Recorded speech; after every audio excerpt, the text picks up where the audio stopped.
Bank of Baroda से हैरान कर देने वाली घटना आई सामने। बेटी की शादी के लॉकर में रखे 18 लाख रुपए खा गई दीमक। जैसे ही महिला ने बैंक का खोला लॉकर तो पैसों का बुरा हाल देख महिला के उड़ गए होश। बैंक अधिकारी भी रह गए हैरान। 18 लाख के इस मामले का जैसे ही हुआ खुलासा, बैंक में मच गई भगदड़। बैंक अधिकारी भी हो गए परेशान। बैंक ऑफ इंडिया की अकाउंट होल्डर अलका पाठक ने बताया कि उन्हें पता नहीं था कि लॉकर में पैसा नहीं रख सकते हैं। उन्होंने खुद ही लॉकर में जेवर के साथ 18 लाख रुपए रखे थे। जब उन्हें केवाईसी करने के लिए बुलाया गया तो उन्होंने लॉकर खोलकर देखा तो सभी पैसों को खा चुकी थी दीमक। दरअसल मुरादाबाद स्थित बैंक ऑफ बड़ौदा की एक ब्रांच में एक चौंकाने वाला मामला सामने आया है। बैंक के एक लॉकर में काफी समय से रखे 18 लाख रुपए को दीमक खा गई और पैसों को पूरी तरह से नष्ट कर दिया। मामले का खुलासा तब हुआ जब महिला ने लॉकर का ताला खोला। लॉकर में कैश और जेवरात रखने वाली महिला कस्टमर ने देखा कि दीमक सभी नोटों को चट कर गई। इसके बाद महिला दीमक को देखकर हैरान रह गई।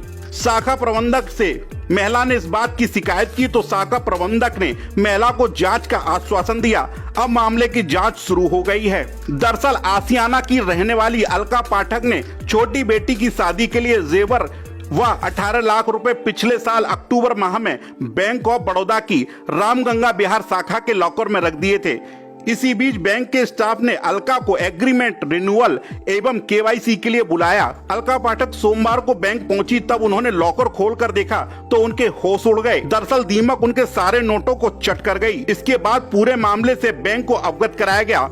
लॉकर में करीब 18 लाख रुपए की नकदी व जेवर रखे गए थे। अलका पाठक का कहना है कि पिछले साल उनकी बड़ी बेटी की शादी हुई थी, तब उन्होंने मेहमानों की तरफ से लिफाफों में रखे पैसे मिले थे। साथ ही साथ छोटे से बिजनेस और ट्यूशन पढ़ाने से भी कुछ पूंजी जमा की गई थी। अपनी दूसरी बेटी की शादी के लिए उन्होंने अक्टूबर 2022 को करीब 18 लाख रुपए और कुछ जेवरात एक थैली में रखकर बैंक के लॉकर में जमा कर दिए थे, लेकिन 18 लाख रुपए को तो दीमक चट कर गई। साथ ही आपको बता दें, महिला ने थैली में जो जेवर रखे थे वो बिल्कुल सही सलामत थे।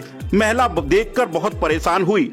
साथ ही आपको बता दें, आरबीआई ने इस साल के शुरुआत में बैंक लॉकर को लेकर कुछ नए नियम लागू किए थे, जिसके बाद से बैंक की जवाबदेही और अधिक बढ़ गई थी। फरवरी में लागू हुए बैंक लॉकर के नए नियमों के मुताबिक बैंक लॉकर में कोई कैश, ज्वेलरी या कोई भी कीमती सामान व दस्तावेज रखता है और किसी भी तरह का उस पर कोई नुकसान पहुंचता है तो ग्राहक को उस सामान का 100 गुना हर्जाना मिल सकता है। यानी बैंक लॉकर में रखी कीमती चीज के बदले ग्राहक को 100 गुना हर्जाना भरेगी बैंक, क्योंकि अगर बैंक में ऐसी स्थिति होती है तो वह बैंक की लापरवाही समझी जाएगी। यानी कुल मिलाकर आप देखें तो अगर बैंक में आप कोई सामान रखते हैं तो आरबीआई के नियम के मुताबिक वह पूरी तरह से सुरक्षित है। अब आप इस घटना के बारे में क्या सोचते हैं? अपनी राय हमें कमेंट बॉक्स में जरूर बताएं। टीवी 30 इंडिया डिजिटल डेस्क, जय हिंद।